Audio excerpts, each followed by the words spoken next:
Celui qui est venu sur la croix mourir pour nous, mis au tombeau et ressuscité le troisième jour. Et celui qui a été élevé pour nous et qui siège à la droite de Dieu le Père. Que la grâce et la paix du Seigneur soient avec vous ce matin. Ce matin, je voudrais parler d'un thème ce matin. Nous allons lire, je vais chanter ce cantique d'abord, et nous allons chanter ce cantique ensemble, avec l'aide de... Voilà, ce que je vous propose comme thème ce matin, c'est une mémoire oublieuse, donc mortelle. Et je voudrais, avant de commencer à chanter ce cantique de Ruben Sagnès, pour ceux qui le connaissent, on va le chanter ensemble. Moi, j'ai grandi un peu dans ces cantiques et je suis à l'aise avec ces cantiques. Ce cantique de Sagnès, donc, redites-moi l'histoire. Nous allons le chanter ensemble. Du moins, je vais le chanter, ceux qui le connaissent, nous allons le chanter ensemble. Redites-moi l'histoire de l'amour de Jésus. Parlez-moi de la gloire qu'il promet aux élus. J'ai besoin qu'on m'instruise car je suis ignorant. Car Christ qu'on me conduise comme un petit enfant. Redites-moi l'histoire, redites-moi l'histoire, redites-moi l'histoire de l'amour de Jésus. Redites-moi l'histoire de la crèche à la croix. Éveillez ma mémoire oublieuse parfois. Cette histoire si belle, dites-la simplement. Elle est toujours nouvelle, répétez-la souvent. Redites-moi l'histoire, redites-moi l'histoire, redites-moi l'histoire de l'amour de Jésus. Redites-moi l'histoire de mon divin Sauveur. C'est lui dont la victoire a franchi le pécheur. Ce glorieux message, oh, redites-le-moi.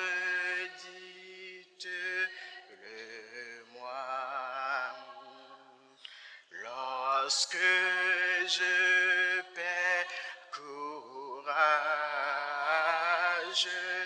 lorsque faiblit ma foi.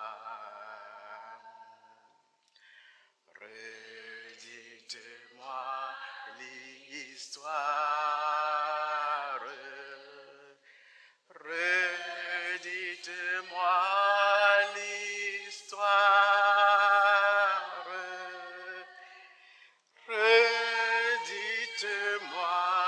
l'histoire de l'amour de Jésus.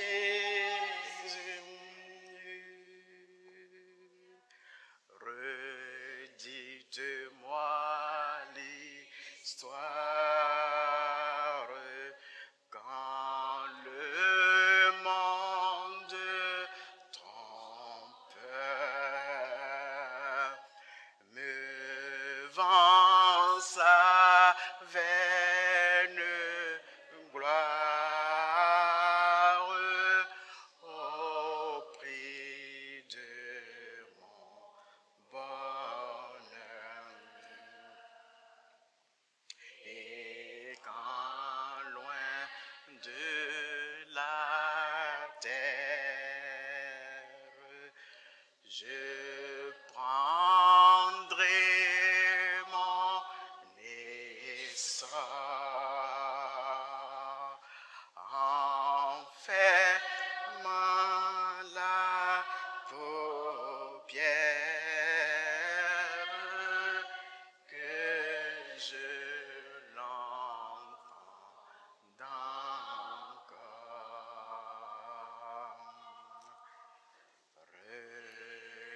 Redites-moi l'histoire, redites-moi l'histoire,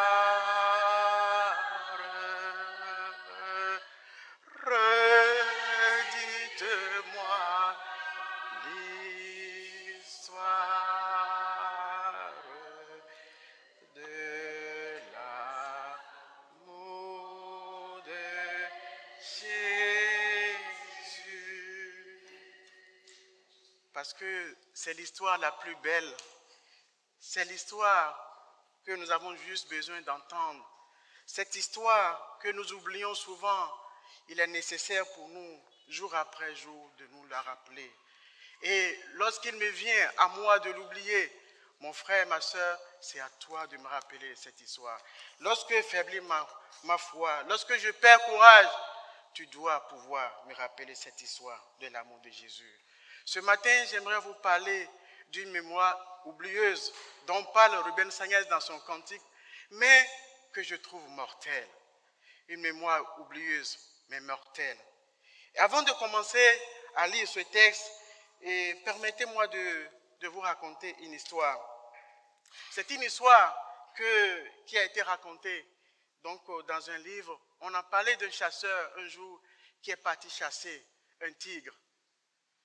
Et vous savez, dans ce genre de confrontation, il n'y a que deux solutions. Soit le chasseur abat le tigre, soit le tigre abat le chasseur.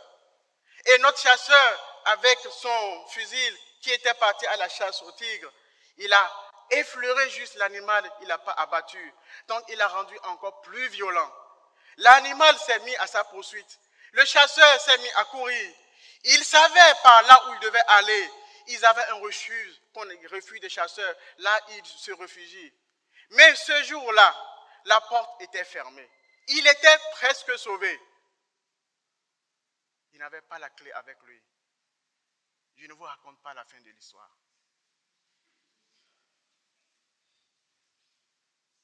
Il a cherché la clé, il n'avait pas sur lui. Ça a été fatal pour lui. Je vais vous lire deux textes ce matin. Le premier texte se trouve dans le livre de Daniel, chapitre 5. Nous allons lire du verset 17 au verset 30. Voilà ce qui est écrit dans la parole de Dieu. Daniel répondit devant le roi. Garde tes dons pour toi et accorde tes récompenses à un autre. Je lirai néanmoins l'inscription au roi et je lui en ferai connaître l'explication. Roi, le Dieu très haut avait donné à ton prédécesseur Nebuchadnezzar la royauté, la grandeur, la gloire et la majesté. À cause de la grandeur qu'il lui avait donnée, tous les peuples, les nations, les hommes de toute langue tremblaient et avaient peur devant lui. Le roi faisait mourir ceux qu'il voulait et laissait la vie à ceux qu'il voulait. Il donnait une position élevée à ceux qu'il voulait et abaissait ceux qu'il voulait. Cependant, lorsque son cœur s'est rempli d'orgueil et que son esprit s'est obstiné jusqu'à l'arrogance, il a été précipité de son trône royal et dépouillé de sa gloire. Il a été chassé du milieu des hommes. Son cœur est devenu semblable à celui des bêtes et il a habité avec les ânes sauvages. On lui a donné de l'herbe à manger comme au bœuf et son corps a été trempé de la rosée du ciel. Et ce, juste à ce qu'ils reconnaissent que le Dieu très haut domine sur toute royauté humaine et la donne à qui il le désire. Et toi, Belshazzar, son successeur. Et toi, Belshazzar, son successeur, tu n'as pas humilié ton cœur alors que tu savais tout cela. C'est contre le Seigneur du ciel que tu t'es dressé. Tu as fait apporter devant toi les coupes de son temple et vous les avez utilisées pour boire du vin.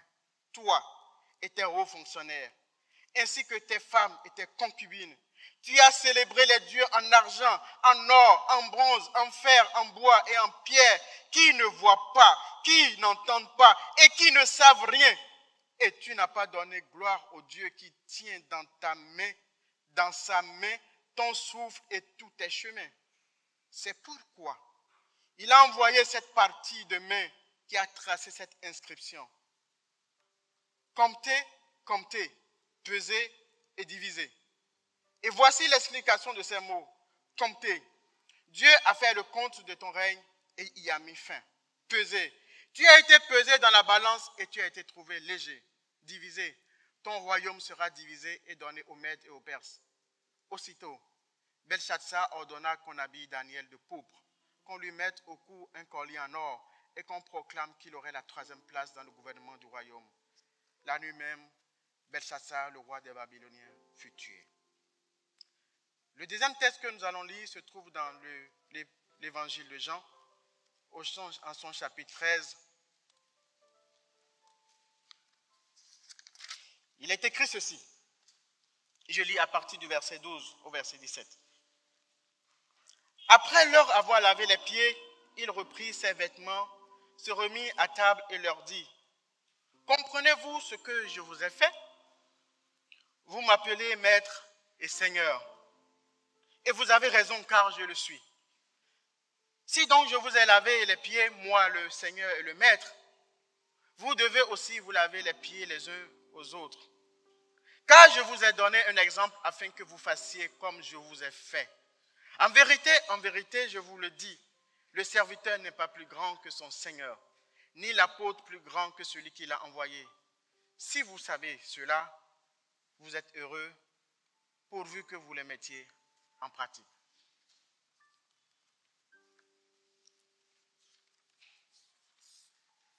Une mémoire oublieuse.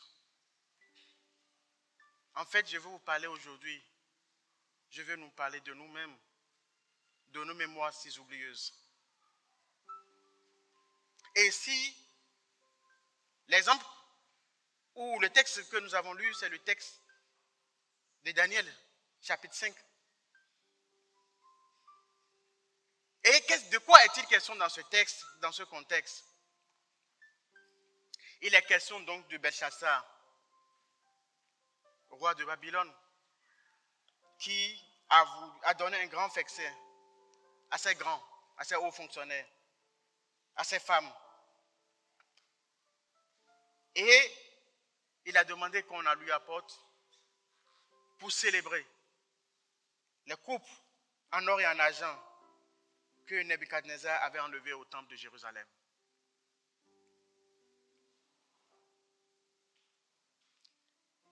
Et ils ont commencé à festoyer, à boire, à s'amuser, à se divertir. Quand, soudain, il a une extrémité de main qui est venue écrire sur le mur du palais. 4 mots que personne ne comprenait. Une écriture que personne n'arrivait à lire. Alors Belchassar, le roi des Chaldéens, il a fait appeler ses sages, ses mages, ses savants, pour lui lire cette écriture. Ils étaient tous touchés par cette extrémité de main que tout le monde a vu écrire dans une langue que personne n'arrivait à lire. Il y a eu 2 événements ensemble. D'abord, une main qui vient écrire. Ils ont vu juste l'extrémité de main écrire. Ensuite, ce qu'il a écrit, personne ne sait ce qu'il a écrit.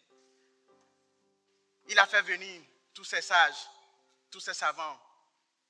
Mais aucun d'eux ne pouvait lire, déchiffrer l'écriture. Alors, quelqu'un lui a dit, n'aie pas peur. Il y a quelqu'un ici qui est capable de déchiffrer ces choses-là. Il y a quelqu'un en qui habite l'Esprit de Dieu. Qui déjà, au temps de Nebuchadnezzar, c'était lui qui avait résolu tous les mystères du roi. Ce que personne n'était arrivé à faire, c'était lui qui les avait fait. Alors, on a envoyé chercher Daniel. On a envoyé chercher Daniel et Daniel est venu. Et le roi avait déjà promis une grande récompense à celui qui arriverait à lire cette écriture. Et Daniel est venu devant le roi. Et c'est le texte que nous avons lu. Il ne veut pas de ses présents. Comme il lui a dit, il dit, garde tes présents pour un autre. Néanmoins, je lirai pour toi ce qui est écrit. Mais avant de lui lire ce qui est écrit, il lui a expliqué le prétexte ou bien le contexte dans lequel ce qui a été écrit. Parce que Daniel savait celui qui avait écrit. Et il savait pourquoi cela était écrit. Il lui a rappelé une chose. Ce qui s'est passé avec Nebuchadnezzar, le grand roi. Il dit, tu te rappelles de ce qui s'est passé. Tu te rappelles déjà, la première chose dont il faut se rappeler, c'est le rêve que Nebuchadnezzar a eu. Il a eu un rêve et il a demandé à ses sages de lui dire le rêve que lui il a fait. Afin qu'il soit sûr, qu'il soit capable de lui interpréter le rêve. Et évidemment, personne ne peut expliquer cela. Ils lui ont répondu, oh roi, personne n'a jamais demandé ça à un sage ou à un magicien. Qui peut connaître la pensée qui est dans le cœur d'un homme? Et le roi était furieux. Il a demandé qu'on mette à mort tous les sages de Babylone. Et Daniel et ses compagnons aussi devront mourir. Ayant appris la sentence du roi, Daniel a demandé du temps pour aller implorer son Dieu. Alors quand Dieu lui a révélé ces choses-là, il est venu voir le roi, il lui a expliqué. Il dit, roi, ce n'est pas parce que je suis plus sage que les autres, mais c'est parce que le Dieu du ciel a voulu que tu saches ce que t'ai donné l'interprétation de ton rêve. Et Daniel a commencé déjà par lui donner le rêve qu'il a fait. Et il dit, oh roi, tu dormais, puis tu as vu telle chose, tu as vu une statue, tu as vu quelque chose comme ça. Il lui a décrit exactement ce qu'il a vu dans son rêve. Alors le roi était vraiment, il était sûr et certain qu'il était en face de quelqu'un qui a l'esprit de Dieu vivant. Alors, Daniel lui a expliqué son rêve, lui a expliqué tout ce que ça voulait dire, que la statue qu'il a vue, la tête en or, c'était lui, Nebuchadnezzar. Peu de temps après, on a vu encore Nebuchadnezzar qui a érigé une grande statue. Il a demandé à tout le monde d'adorer cette statue. Et nous savons encore ce qui s'est passé. Parce qu'on a demandé aux compagnons de Daniel, Shadrach, Meshach et Abednego, aussi d'adorer cette statue. Et lorsqu'ils ont refusé de l'adorer, on les a mis dans une fournaise. Et évidemment, Nebuchadnezzar était encore là. Et tous les Babyloniens étaient là. C'est une histoire qui s'est passée dans Babylone. Tout le monde sait ce qui s'est passé. Et lorsqu'on a jeté les 3 compagnons de Daniel dans la fournaise, et lui-même le roi a témoigné qu'il a vu une 4e personne qui était dans la fournaise avec eux. Le feu ne leur a fait rien. Ils n'avaient pas été brûlés. Mais les soldats qui les ont jetés étaient morts par le feu. Et alors il a crié, Meshach, Shadrach, Abednego, serviteurs du grand Dieu, sortez. Et puis il a proclamé ce décret, que la personne qui va maltraiter, mal parler du Dieu de Meshach, de Shadrach, Abednego, aura sa maison réduite en décombres. Il connaît le Dieu de Daniel. Il connaît maintenant aussi le Dieu de Meshach, Shadrach et Abednego. Et il sait que c'est le même Dieu et que c'est le Dieu tout-puissant. Parce que le roi avait dit, quel est le Dieu qui vous délivrera de ma main? Maintenant, il a vu le Dieu qui les a délivrés de sa main. Le roi avait un respect pour Daniel et ses compagnons. Il sait que le Dieu de Daniel n'était pas n'importe qui. On ne s'amuse pas avec le Dieu de Meshach, Shadrach et Abednego. Toutes ces choses se sont passées à Babylone. Tout le monde est au courant de ce qui s'est passé. Ensuite, le roi a eu encore un autre rêve, un troisième rêve. Dans ce rêve, il a vu un grand arbre. Et sur cet arbre, les oiseaux même venaient se reposer. Quand il a entendu un ordre qui a été donné du ciel, et cet arbre a été coupé. Et Daniel, une fois encore, a expliqué au roi l'explication pour dire au roi que ce songe soit pour tes ennemis. Parce que l'arbre dont il est question, c'est toi. C'est toi. À toi à qui le Dieu du ciel a donné la grandeur, la majesté. Alors, fais grâce. Attention de ne pas t'enorgueillir. Car l'ordre que j'ai vu, c'est un ordre du haut. Donné par un ange, on va te chasser parmi les hommes. Et tu vas rester comme un animal, comme un bœuf. Après, quand la raison va te revenir, tu vas glorifier le Dieu des cieux. Et il va te remettre encore sur ton trône. Et tout ce que Daniel a dit ça au roi, et il a dit au roi, écoute mon conseil. Écoute mon conseil. Prends garde. Fais attention. Parce que c'est un avertissement de Dieu.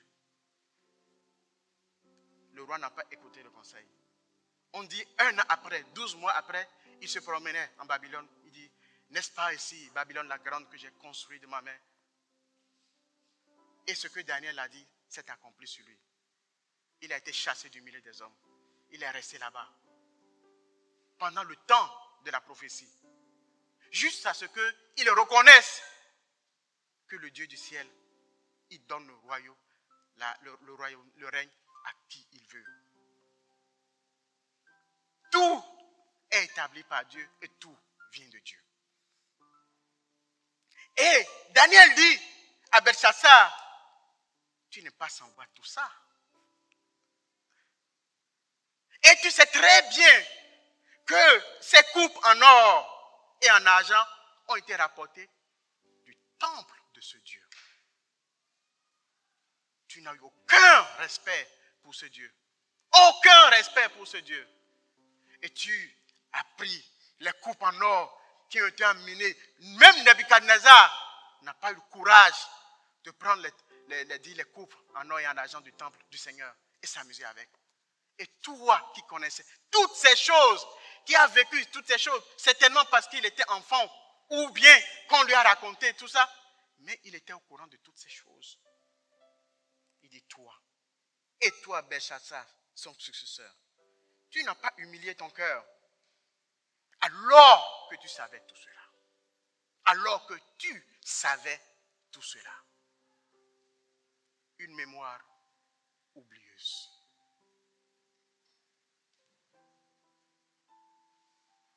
C'est pour ça qu'il a envoyé cette extrémité de main pour t'écrire ton jugement. Et voilà ce qu'il a écrit. Compter, peser et diviser. Dieu a fait le compte de ton règne, il a mis fin. Tu as offensé Dieu et c'est Dieu qui réagit. Peser, tu as été pesé dans la balance et tu as été trouvé léger. Divisé, ton royaume sera divisé et donné aux Perses et aux Mèdes. Cette nuit-là même, Belchassar a été tué. Et la prophétie s'est accomplie. On ne se moque pas de Dieu. On ne s'amuse pas avec Dieu. Dieu est une autorité suprême devant laquelle nous allons tous rendre compte. Chacun rendra compte de chaque pensée, de chaque parole, de chaque acte qu'il aura fait. Nous devons nous préparer au jugement de Dieu. Ce n'est pas un jeu. Aujourd'hui, les gens s'amusent avec le jugement de Dieu. Le jugement de Dieu, ce n'est pas un jeu. Et la Bible dit que le jugement commence par son église.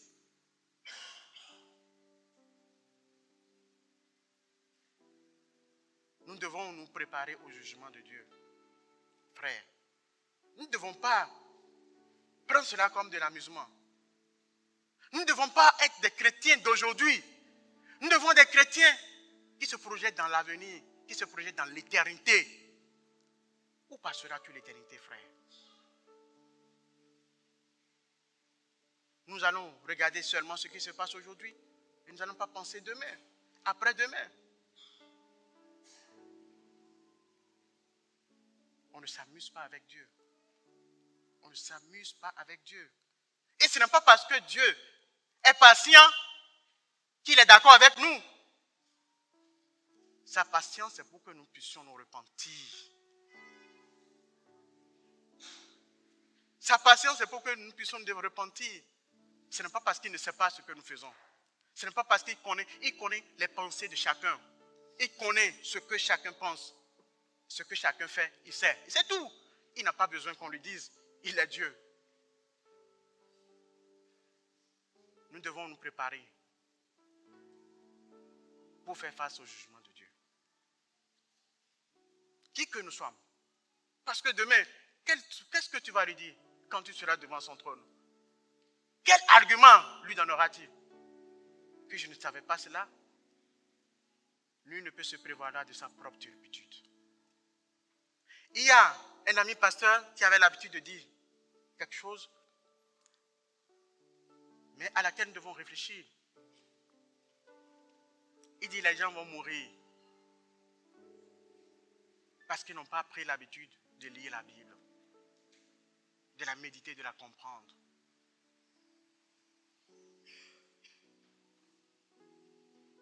On ne peut pas faire une étude biblique par procuration. On ne peut pas laisser seulement les autres parler pour nous. On ne peut pas passer notre temps à regarder les enseignements sur Internet, ceci, cela. Ce n'est pas un argument que tu donneras devant Dieu. Seigneur, c'est ce que j'ai entendu. Nous avons tous la Bible. Aujourd'hui, sur tous les portables, nous pouvons la voir.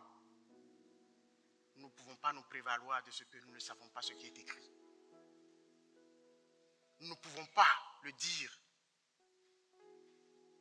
Nous ne pouvons pas dire Seigneur parce que nous étions paresseux. Ce n'est pas un argument à porter devant Dieu. Nous sommes des paresseux. Nous ne lisons pas la Bible. Nous ne la méditons pas. Mais si nous ne la lisons pas, comment pouvons-nous comprendre ce qui est écrit et obéir à ce qui est écrit?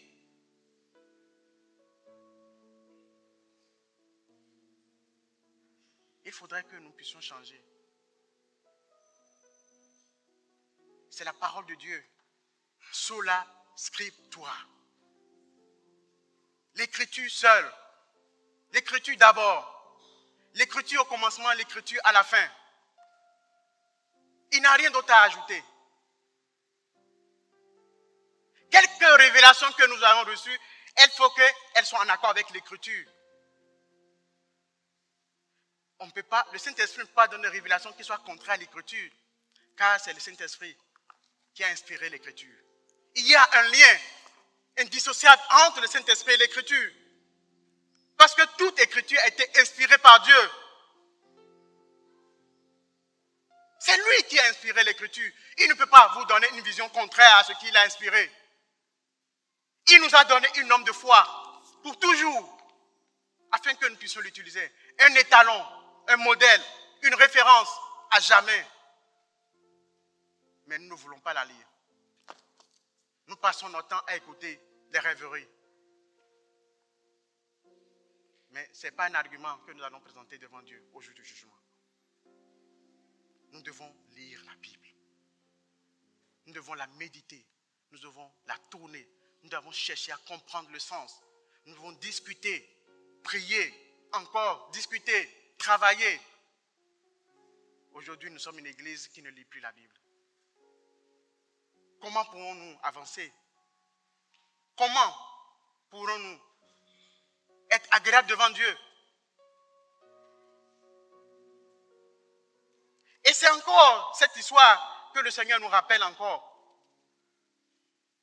Dans ce verset 17 de Jean que nous avons lu,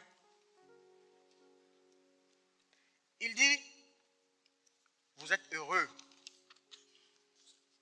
si vous connaissez ces choses. Si vous savez cela, vous êtes heureux. Mais c'est vrai. Mais il ajoute, pourvu que vous le mettiez en pratique. Savoir, ça ne suffit pas. Le vrai savoir, c'est le mettre en pratique. Et de quoi leur parle-t-il dans ce contexte que nous avons lu? Après leur avoir lavé les pieds, il reprit ses vêtements et se remit à table et leur dit, comprenez-vous ce que je vous ai fait? Vous m'appelez maître et seigneur et vous avez raison, je le suis. Si donc je vous ai lavé les pieds, moi le Seigneur le maître, vous devez aussi vous laver les pieds les uns des autres. Car je vous ai donné un exemple afin que vous fassiez comme je vous ai fait. En vérité, je vous le dis, le serviteur n'est pas plus grand que son Seigneur, ni l'apôtre plus grand que celui qui l'a envoyé. Si vous savez cela, vous êtes heureux. Pourvu que vous les mettiez en pratique. Et là encore, il donne une règle fondamentale, un modèle profond pour l'Église de Dieu. Le lavage des pieds. Pourquoi le lavage des pieds? Quand Pierre a demandé qu'il lui lave le corps, il dit non, tu es déjà pur. Il dit celui qui est pur n'a besoin qu'on lui lave seulement les pieds. Parce qu'en marchant dans ce monde, nous nous souillons. Quelle que soit votre force, nous avons de la souillure. Et c'est aussi pour ça que nous avons besoin de nous laver les pieds régulièrement. Vous avez déjà essayé de vous laver les pieds vous-même une fois? Ce n'est pas facile. C'est très difficile, voire impossible. Votre pied ne sera pas propre. Essayez. Et le Seigneur, ce jour-là, pour les derniers moments qu'il passait avec ses apôtres, il a pris un linge, il s'est assis, il a pris de l'eau, il les a appelés, un à un, et il leur a lavé les pieds, afin qu'ils soient propres. C'est son désir, c'est sa volonté. Le désir de Dieu, c'est que nous puissions être purs. Et le Seigneur, il le met en pratique. Il dit ce que je vous ai fait, ce que je viens de faire, faites-le. Il faut que vous puissiez vous le faire les uns aux autres. Il faut que celui qui est à côté lave les pieds de l'autre et vice-versa. C'est ainsi que nous serons tous propres.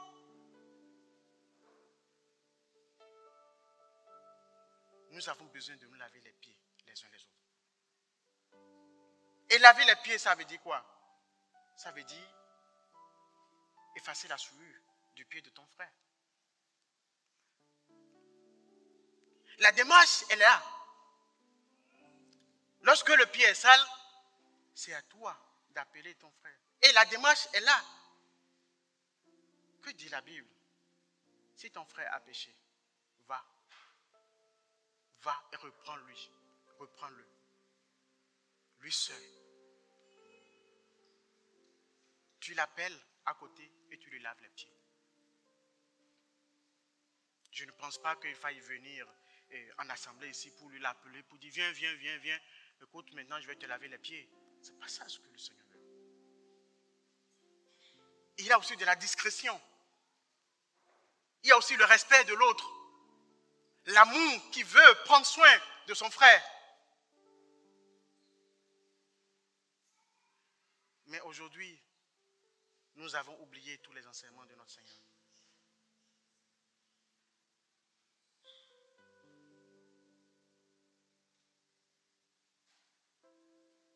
Il dit si vous savez ces choses-là, vous êtes heureux. Parce que ça se base sur l'amour. Et l'amour, c'est le caractère de Dieu. Et comme l'a dit un frère, l'amour, c'est le second nom de Dieu. Et Jean écrit que celui qui n'aime pas n'a pas connu Dieu. Par amour, lavons-nous les pieds les uns les autres.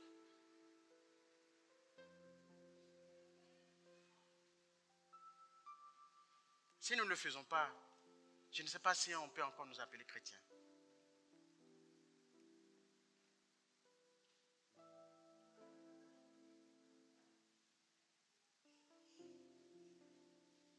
Ce matin, j'aimerais que nous chacun puisse réfléchir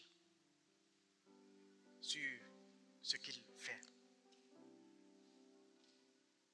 Sur les enseignements que le Seigneur nous a donnés et comment est-ce que nous les respectons. Que nous ne puissions pas avoir une mémoire oublieuse.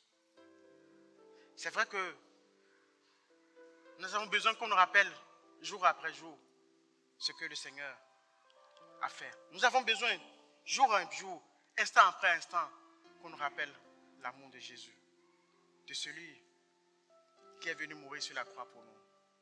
En fait, c'est la seule chose que nous avons besoin de savoir. Christ crucifié et ressuscité pour nous. Afin que nous puissions l'accepter. Sorti aussi du camp, comme l'a éjecté du camp, le suivre dans son opprobre et l'accompagner.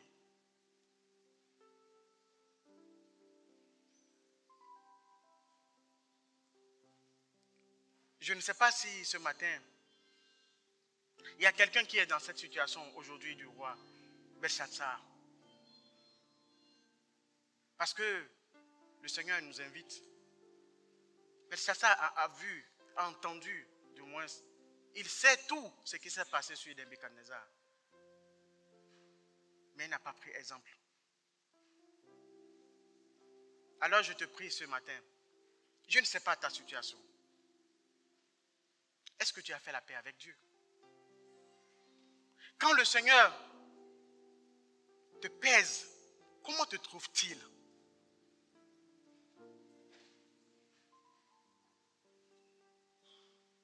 J'espère que nous avons du poids devant Dieu et que nous ne subirons pas le jugement de Belshazzar, celui qui a été trouvé léger devant Dieu. Peut-être que devant les hommes, il était très lourd. Tu peux être très lourd devant les hommes, hein? Mais très léger devant Dieu. Le Seigneur a dit une chose à ceux qui le suivaient. Il dit, ceux qui nous disent Seigneur, Seigneur, n'entreront pas tous dans le royaume des cieux. Il dit, je vous le dis. À ceux qui le suivent, il dit, tous ceux qui disent Seigneur, Seigneur, n'entreront pas dans le royaume des cieux. Il ne suffit pas de dire Seigneur, Seigneur pour entrer dans le royaume des cieux. Il dit, seuls ceux qui font la volonté de mon Père, ceux qui font la volonté de mon Père, entreront dans le royaume des cieux. Et il dit, ces jours-là, certains diront, n'avons-nous pas chassé des démons en ton nom? N'avons-nous pas fait des miracles? Et il leur répondra, je ne vous ai jamais connu. Je ne vous ai jamais connus. Il ne les connaît pas. Il ne les a jamais connus. Et ils viennent le voir pour dire, Seigneur, Seigneur, ouvre-nous. Je ne te connais pas. Je ne t'ai jamais connu. Je voudrais que tu parles avec Dieu. Ce n'est pas un jeu. Où passeras-tu l'éternité? Loin de Dieu ou avec Dieu? Au jugement de Dieu, comment Dieu te trouvera-t-il? Léger ou lourd? Ce n'est pas une affaire de personne, c'est une affaire personnelle que chacun doit régler avec Dieu. Alors je vous invite à la prière. Et s'il y a quelqu'un ici qui veut faire la paix avec Dieu ce matin, pendant que les autres auront les yeux fermés en priant, la personne peut lever les yeux. Il peut se lever, nous allons prier ensemble pour lui ce matin. Parce que c'est une occasion que Dieu donne Dieu nous donne une occasion ce matin, une occasion de nous réconcilier avec Dieu. Une occasion d'échapper au jugement de Dieu, au juste jugement de Dieu.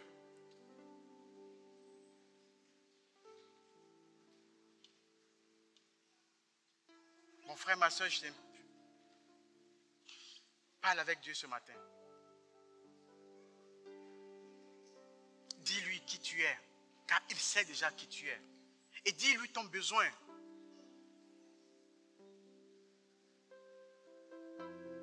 Et si tu es dans la situation où tu n'as pas la paix avec Dieu, où tu te trouves déjà léger devant Dieu, le Seigneur dit, venez à moi, vous tous qui êtes fatigués, vous tous qui êtes légers, et je vous rendrai lourd devant moi. Tu peux te lever de ta place si tu trouves que tu as besoin de lui ce matin. C'est une décision personnelle. J'invite les autres à prier.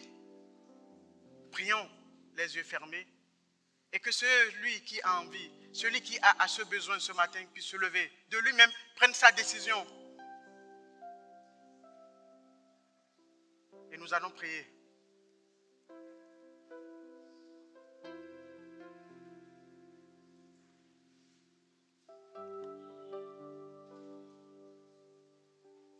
Père Seigneur, je vais te confier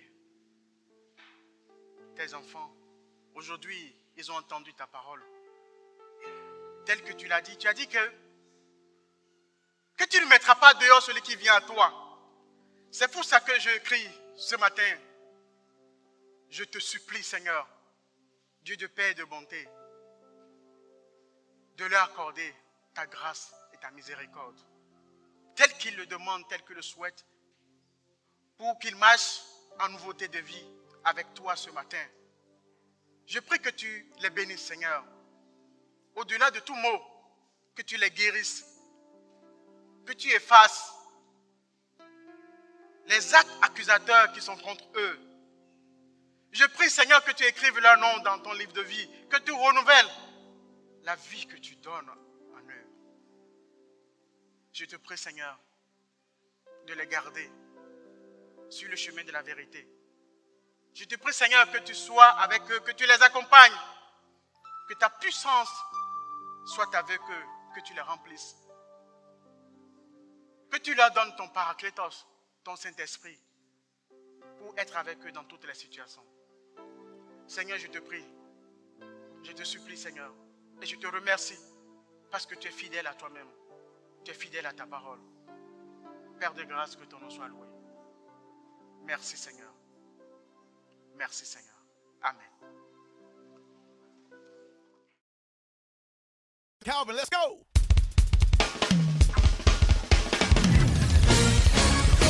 Woo! Yeah. This song right here.